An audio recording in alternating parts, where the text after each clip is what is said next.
You're wondering why there are no mirrors here. Everyone does. Do you want to know? Then come, sit. Let me take care of that.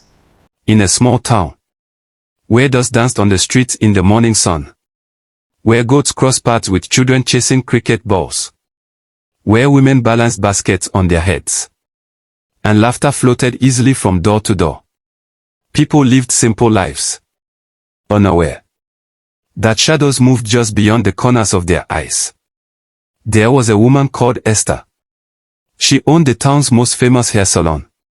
Cream and maroon walls, a golden sign swinging gently in the breeze, promising beauty, promising care. Everyone knew Esther's salon. People said it was the best place to get their hair done.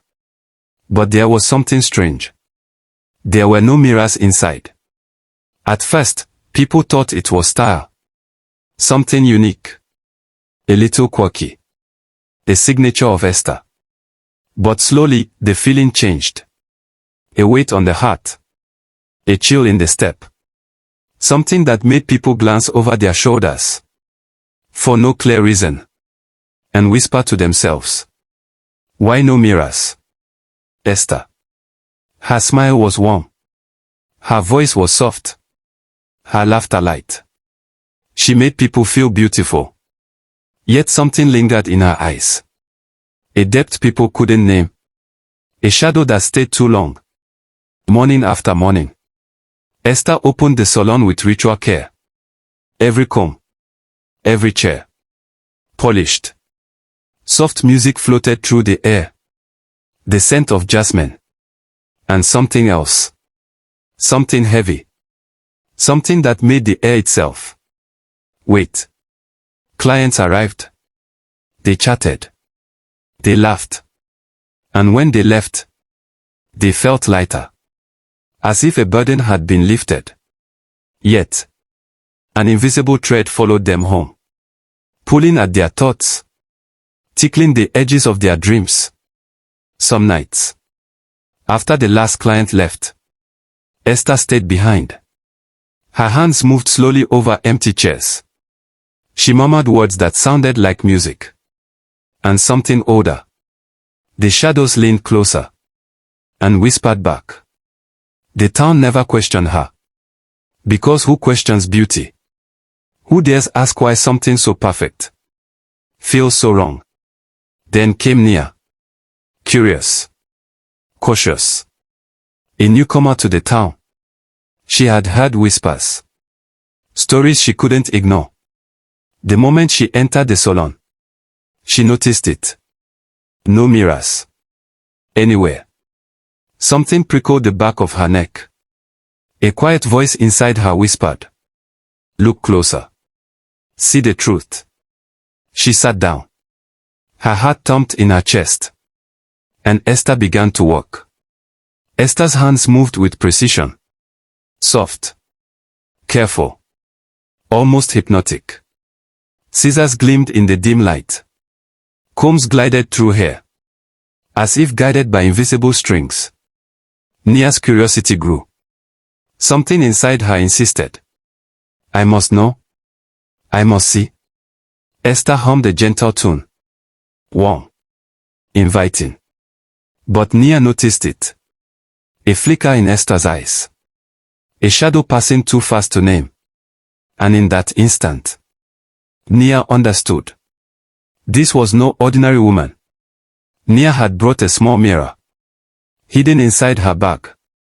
And when Esther turned her back, Nia raised it quickly, her hands trembling. What she saw froze her blood. Esther's face shifted. Human features twisted. Glowing eyes stared back from the reflection. A dark, demonic presence. Something ancient. Something that had been hiding for centuries. Nia's breath caught. Her heart raced. She dropped the mirror. But the image burned into her mind. That night, Nia could not sleep. She saw Esther's true face in every shadow. Every reflection. Even in her dreams. The demon stared back at her. The next day, Nia returned to the salon. Questions burned on her lips.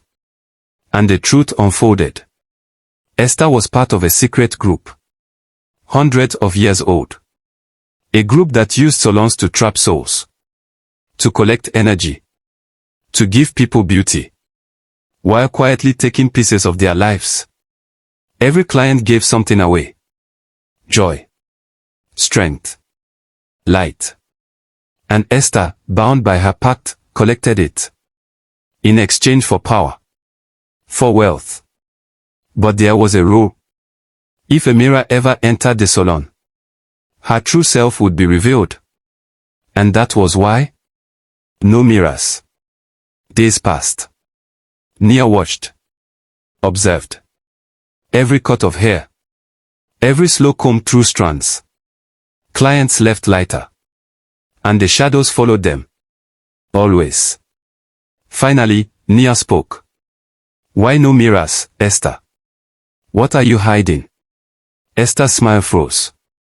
Her eyes darkened. She whispered. You shouldn't have looked. The lights flickered. The air thickened. The room felt smaller. Shadows stretched. Nia's hands shook. She raised the mirror. And in that moment, the truth exploded into the room. Esther's form twisted. Her human face melted away. Unholy light filled the salon. Power surged. Shadows writhed. But it was too late. The secret was exposed. The town whispered. The salon closed. No one returned. Stories spread. But never the full truth. Nia left the town. Her life changed forever. And she knew. Even now. The dark group still waited. Searching for new towns. New salons. New souls. Esther's true identity was revealed. But her dark spirit still roams. Waiting. Watching. Patiently. And the town remembers. Every new visitor hears the story. Of the salon where beauty hid a curse. Of the woman who smiled. While shadows danced behind her back.